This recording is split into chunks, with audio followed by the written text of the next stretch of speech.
Hello everyone, my name is Devaditya. You can call me Dev. I'm a first year student from India and I'm studying politics in Newcastle University. I'm running for the position of Scrutiny Officer and I'm here to answer the questions that have been submitted to me.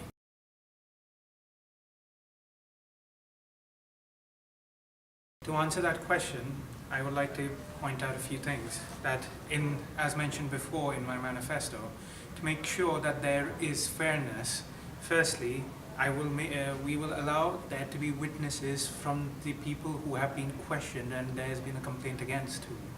So witnesses who can give points as to why they are not to blame. Then also, we will, if certain members of the committee, if they feel that they have any conflicts of interest, if you say so.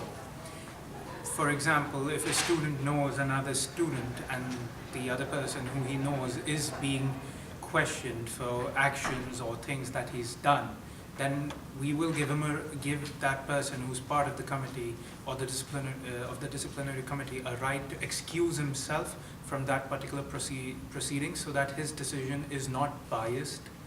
And we will take into account, while making these decisions, every person who's in that committee's ideas and make sure that it's a fair way of understanding.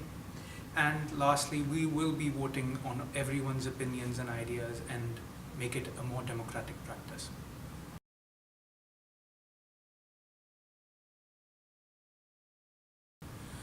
So I believe that the importance of the Scrutiny Office role is one of the most important roles is that to keep the members of the Students' Union of the Newcastle University accountable. And how does the Scrutiny Officer maintain that? Firstly, he looks into the complaints that are filed against these officers. Secondly, he or she is fair towards all the complaints that are filed, irrespective against whom they are. Thirdly, we, as I have written in my manifesto, we will try to make sure that the process of filing complaints is made a whole lot easier, so that instead of you going and writing out in a full form and going to the reception and submitting it, you can do that online also. And if it's a matter of urgency, you can tell by word of mouth to someone that what has happened and what should against whom the complaint is. The scrutiny officer normally is actually the one who chairs and heads the disciplinary committee, and he's the one who takes action against any person against whom there has been complaints.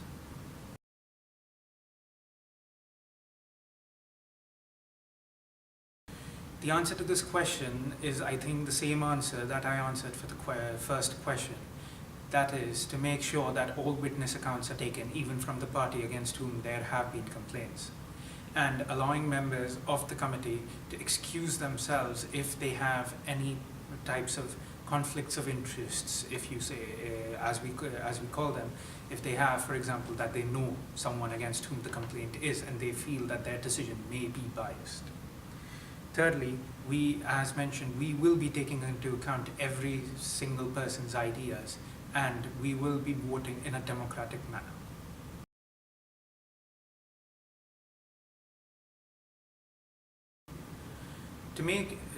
It is a tough question to answer, since the whole job of the scrutiny officer, the first thing that he does is, during the meetings, is make sure that all members sign a confidentiality agreement, so that any witness accounts are not told to anyone in the public,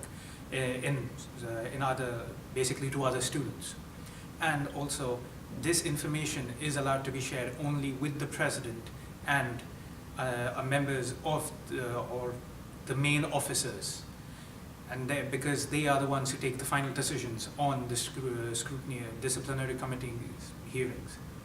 All I can say is that to make sure that the student body knows is, we believe that they should know themselves that there is